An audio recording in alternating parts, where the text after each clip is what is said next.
Hi, we've got a Suzuki EFI motor here. We're going to do a motor kit on this one.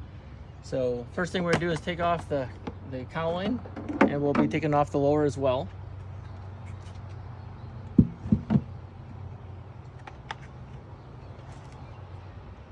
Using an 8mm deep well.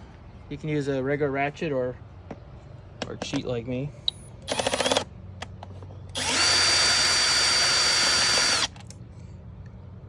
The hardware will actually stay in the lower cowling here, and there's several you have to walk through here and find them, but there'll be 3 on this side here.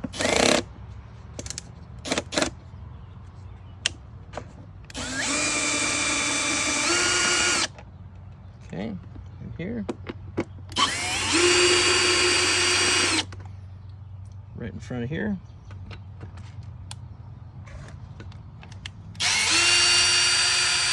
This one might come all the way out. Yep, it does.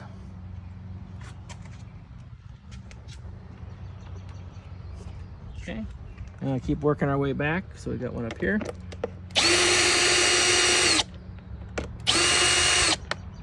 You'll see that, just like the other ones here, they will actually stay within the plastic housing here. And we got one on bottom and one on top here of where the controls are.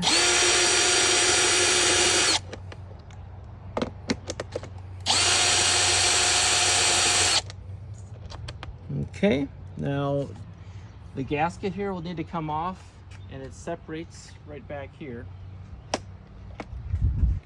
So we'll just gently pull up.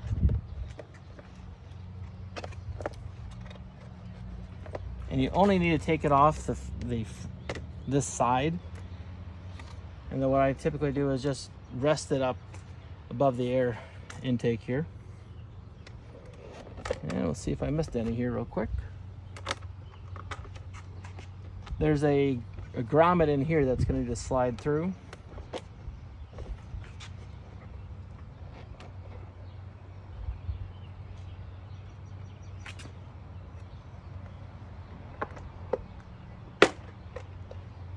Okay, so it'll separate back through here.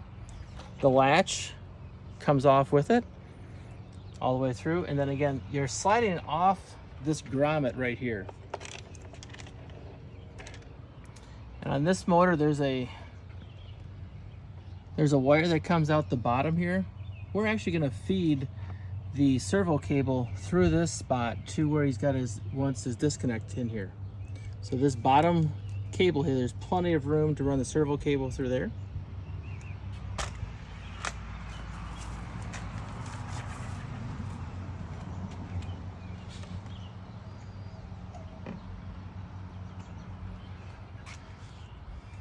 On your main wire, where the T connector is going to be, or in this case where we actually have a disconnect that he's installing here, you cut the main wire, and then you take that cut end, and that's what you're going to run through from the kicker to the T connector or your next connector, which in this case again is the inline disconnect, or his T connector up in front of the boat.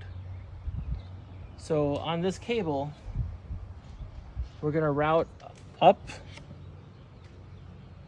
through here. So we're going to come right through initially here, pop it right through.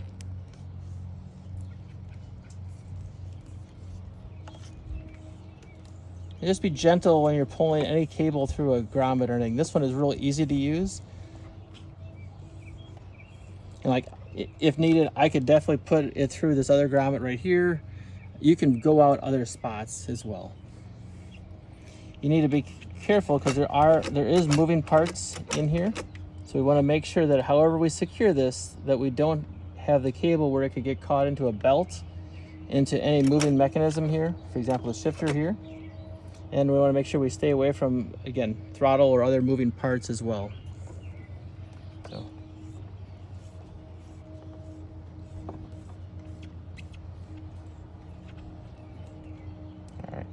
So for the time being, I'm just going to leave this down here until we have the servo bracket on. Once we have the wire routed, we've got the upper and lower cowling done, we're going to take the servo on the bracket. Now this servo arm when I try to rotate it counterclockwise, is in that position. This is set up before we ship it out. You should not need to adjust this at all, but also do not adjust or crimp this wire until basically the last step of the process. Because when we power the unit on, this servo arm will move to the idle position. So we don't want to inadvertently have it pointed the wrong direction. Turn the unit on and it will actually rotate to the clockwise here.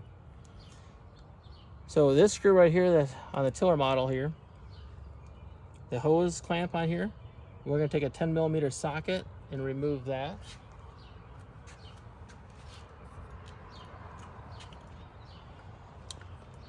So again, 10mm, crack it loose, and then we'll spin it off.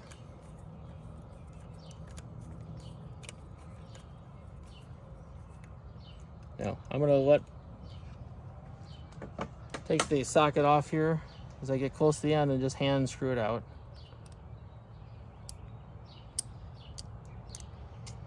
We're then going to put the screw through the bracket.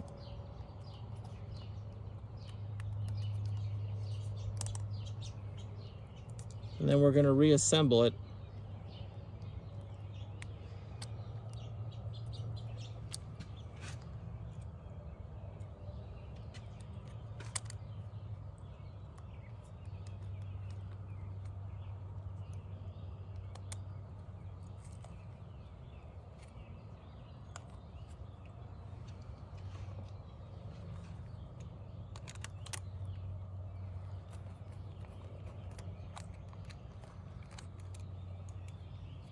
So you want to make sure that the servo cable is not being pinched by anything. We also want to make sure that we move the servo bracket to make sure that it lines up with there's a little bump out here on the edge of that flat. So there's a little bump out there that will allow us to avoid the servo bracket from twisting, and just get it snug, and then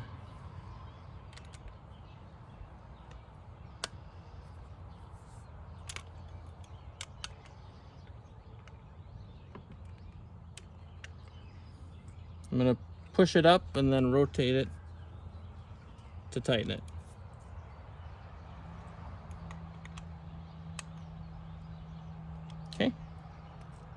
Okay, with that in position, we're now going to take off the return side of the throttle cable.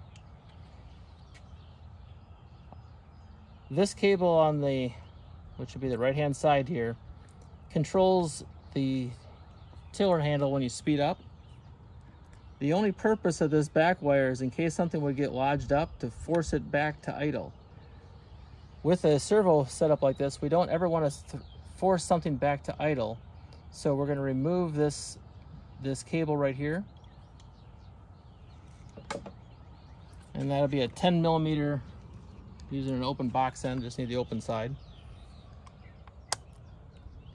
We're just going to loosen up the back side here so that we can slip this out. That'll allow us to get up to the 90.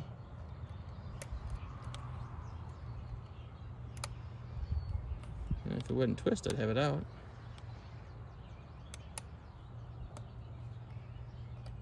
To get the cable out, and then I'm going to slide this back in place and then retighten it. Again, just tightening the bottom one, so we technically haven't changed the adjustment of it. We're just not going to use it at this time. Then I'm going to push this all the way in, and we're going to test it. So right now, that's full throttle on the tiller handle. There's idle. I can easily adjust it just as I could before. You won't need the tiller handle lock. So now when the servo pulls, I can pull and get throttle, or the tiller handle can pull and get throttle. So I can, the servo can hold it at a spot, I can go above it. This way, either the servo or the tiller handle can speed the motor up, but neither one can force the other one back to idle, which is the basic design of all the motor kits as well. So now I'm gonna go ahead and take off this looped wire and get the extra parts here. There's plenty of extra cable here to actually do 2 of these installs. So you want to be able to save the heat shrink and the crimps, just in case something happens, you cut through or something, you have another one here as well. So I'm going to take the 2 extra crimps and the heat shrink and set those aside.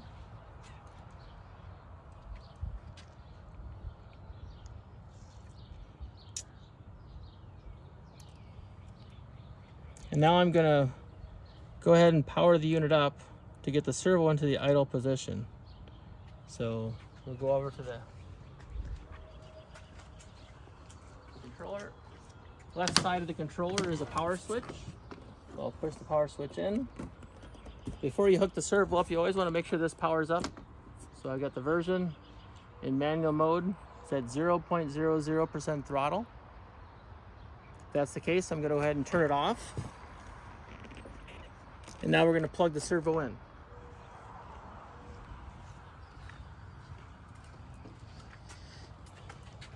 When the main wire is shipped, it has a little boot on here of heat shrink. This gets removed. If you want to use it at the end, to put over here, that's fine. It's not really needed. If you are in a salt market, it wouldn't be a bad idea to heat shrink this together, because these pins are exposed, or the connector is exposed here. That's the female side. But we're going to match the white to white. And that pin is actually the signal pin.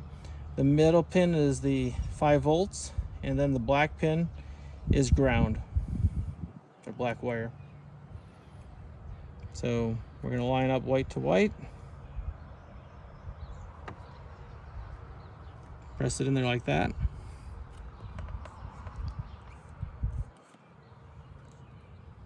I'm just going to set this out of the way for now. We'll secure it when we're done. Now I'm going to go turn the power on. I'm going to turn the power on right now. The servo will now rotate to the idle position. So the servo arm, when I ship it, is about the angle where my finger is. When you turn the unit on, it will rotate to the idle position. You'll know that it's powered on is if you can't rotate that servo arm. When the power is off, you can easily rotate that servo arm. So with it powered on, can't move. I'm going to now route the wire up through. I'm going to come from behind here. We're routing it in between the cables for the tiller handle and the back of the plate.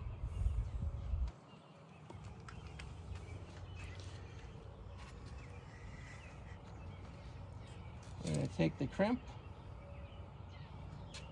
put 1 crimp on,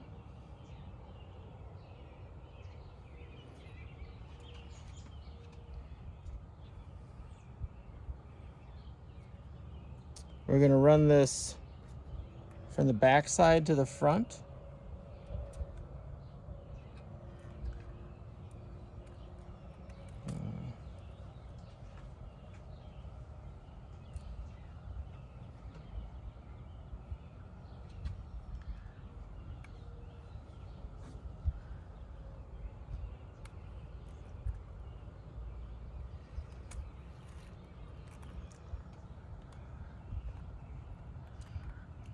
Okay, this part you want to take your time on.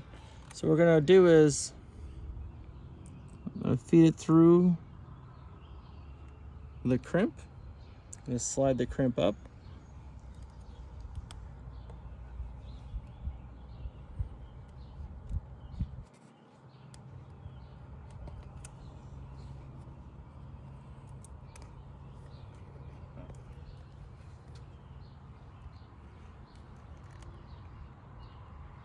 Now this right here is the idle adjustment screw.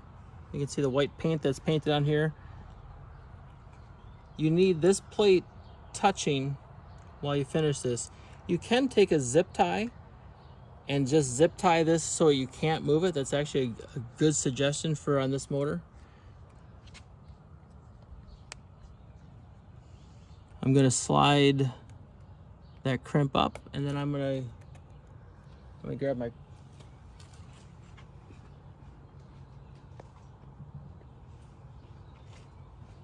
I'm gonna use just a regular side cutters. And when you crimp with the side cutters, if you have an actual crimper tool, great. But you want to use just the very tip of the side cutter. You don't want to try to crimp down here, because there's too much mechanical advantage. It's too, it takes much smaller movement to cut through the wire here than it does in the very tip. So I want to use the very tip, and I usually put my thumb on the outside, index finger here, so I can kind of modulate that. And I'm going to slide it up. You don't need to get this crimp right on top of it. You want to actually have a little gap there so that it can move. I'm going to put tension on it, but I want to make sure that the idle adjustment screw is still touching. So I'm just going to put my finger here, but again, I would highly recommend just putting a zip tie there. So once I've got tension, I'm going to go ahead and crimp it once. I'm going to check to make sure things look good. And then I'm going to put a second crimp in here. I'm going to sneak in here real quick.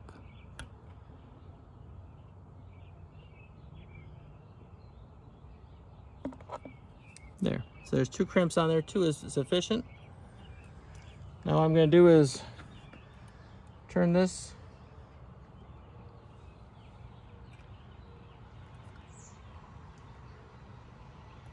and carefully cut off the tag end.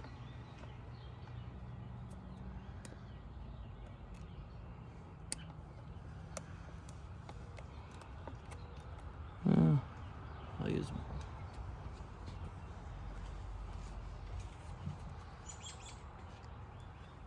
this. That side cutter's had a day or two of use. So I'm just gonna use my cutter here and just cut off that wire. So now the servo is connected. I can see that I have a slight gap here at idle.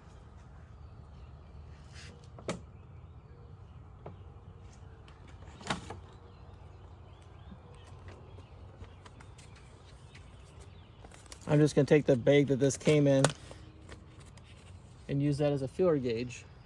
Piece of paper works great too. So now I can put something in here as I adjust.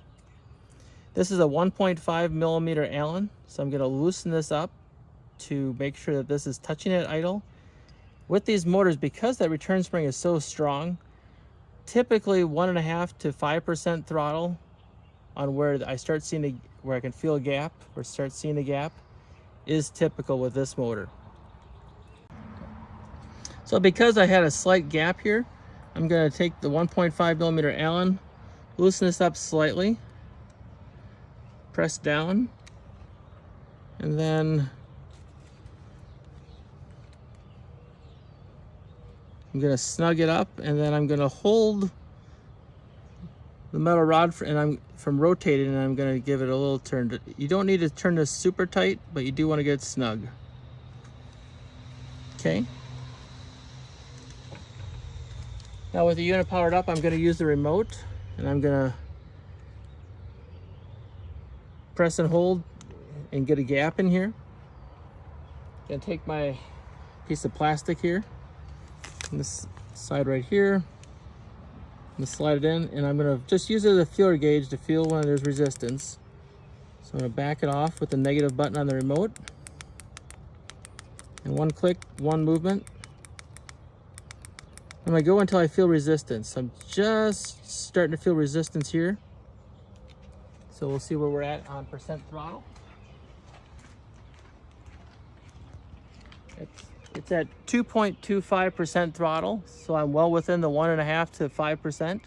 You just want to make sure that the unit goes to idle and that idle adjustment screw is touching the plate when you're all done. So now if I hit the idle button, it's going to move right to idle.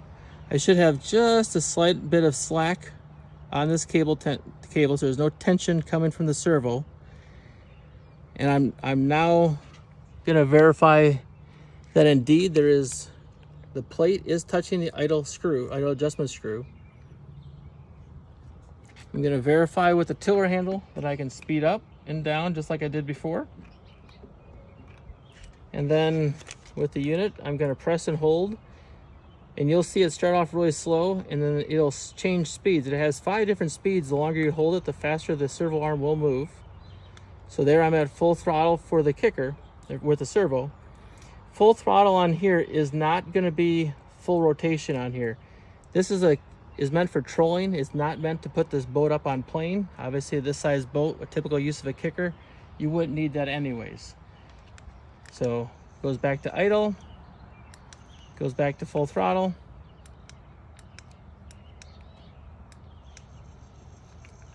So we're able to now speed up, slow down as expected.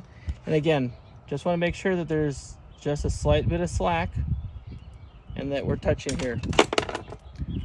With that, we're now reverse the installation or how we put the panels on after we secure the wires. So we do have to secure the wire, and we're going to go down to the bottom here. We do have to be careful because this does rotate, but you can put a zip tie around this to hold the cable there. Just don't go super tight so that this can rotate back and forth, but that way it holds it away from the motor block. So we'll secure the wires now at this point. You can also run the cable up on the back side, of where this cable is here, and run down. That's probably the more preferred option, which we'll probably do here. At this point, like I said, we'll just disconnect it, and we can easily route it.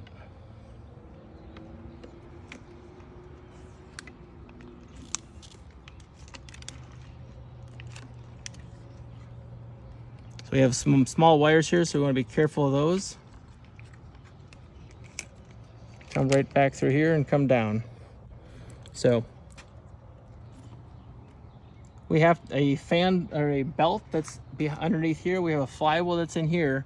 So again, we want to make sure this is secure, that there's no way that when you put the cowling on or off or some movement in here, you want to make sure that there's nothing that can catch that cable. Intakes are typically much cooler because you have cold air or cooler air coming through here, and the velocity coming through here keeps those fairly cool. So if I do touch in here, I'm not concerned. The engine block, however, is hot. So that's going to be running at a much higher temperature than the intake. So air comes in through here, goes through. We've got a throttle position sensor. That's what this is right here, is actuating. And then into the motor here. So we'll route it down through here. I'll zip tie it. We'll zip tie it around here. We'll zip tie it on the hose up here. And coming up through here, we'll get it up to this clamp and then route it over to this hose. And then again, 8mm socket to reinstall the bottom, and then put the cowling on after we got the gasket on. Okay, we've now routed the wire. I kept the servo connector here. I loosely put a connector right alongside here. We're going up alongside the intake, just around that sensor, straight up to the hose. This is a breather hose. Straight across.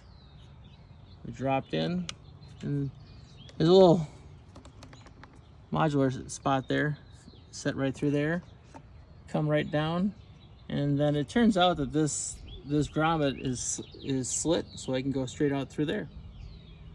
So again, we'll keep this up for right now. We're going to put the lower cowling on first. Now, all the hardware will remain except for this one that we took out. We need to be careful. We want to make sure that the throttle cable doesn't pop out. We want to make sure that's in. Make sure those cables are up as well as we slide this on.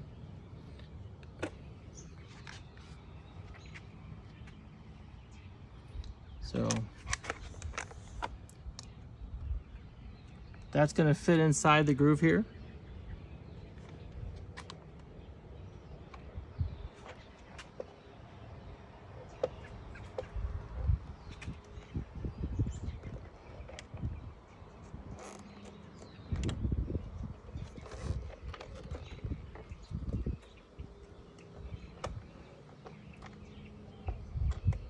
Okay, so this, I had to reposition it because I inadvertently got it to fit like this. We need to make sure it fits in between.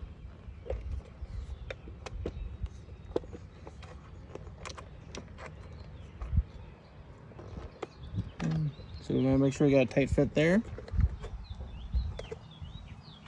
I'm going to go in the back here. Just make sure we're lining up back here, which we are. Just going to gently make sure that everything is fitting first. We don't want to force anything.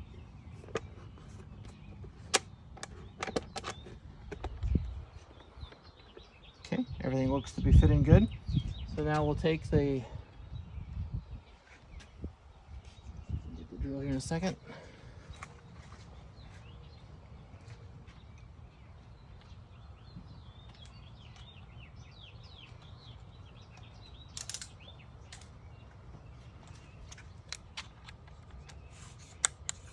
Okay, this way typically I would not use this, I would use a hand tool here.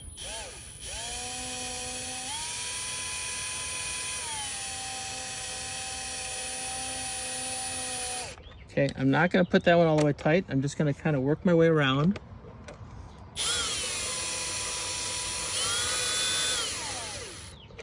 Okay.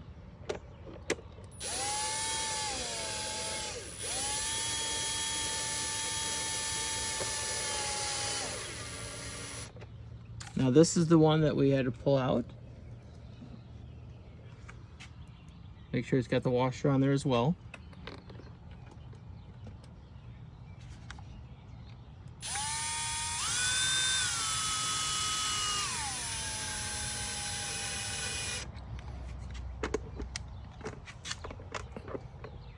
Again, I'm just going to make sure that before I put this half on, I want to always make sure that this is fitting together, that it's not off to one side or the other. You want to make sure that that fits in tight.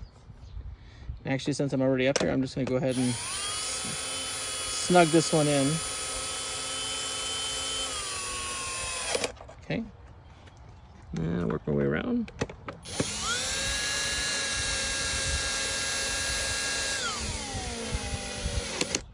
Okay.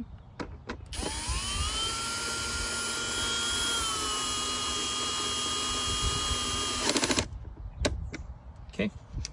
So now I'm going to go ahead and we have them all in there. Everything looks like it lines up properly. Now I'm going to go ahead and torque them down.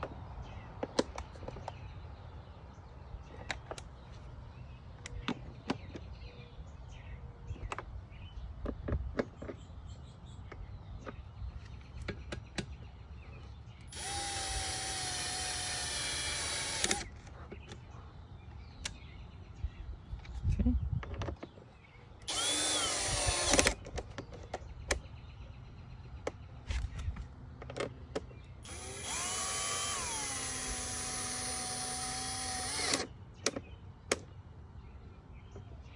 Okay.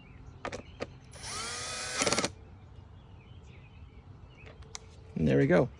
Again, double check that the grommet is seated there properly, that your wires, the cables for the throttle are good. We can check that we can manually adjust here. Now we're going to move the gasket down and just start at one end. Make sure it's pressed down. And again, this is just a slit, so we're just sliding it straight down.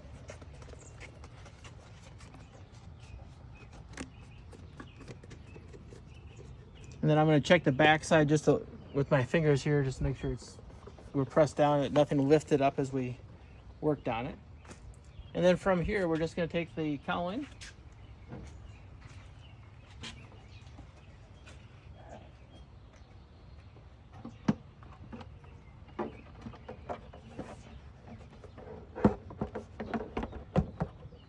get the front end, back comes back, and we're ready to go. That concludes the Suzuki 9.9 EFI tiller handle installation. Thank you very much.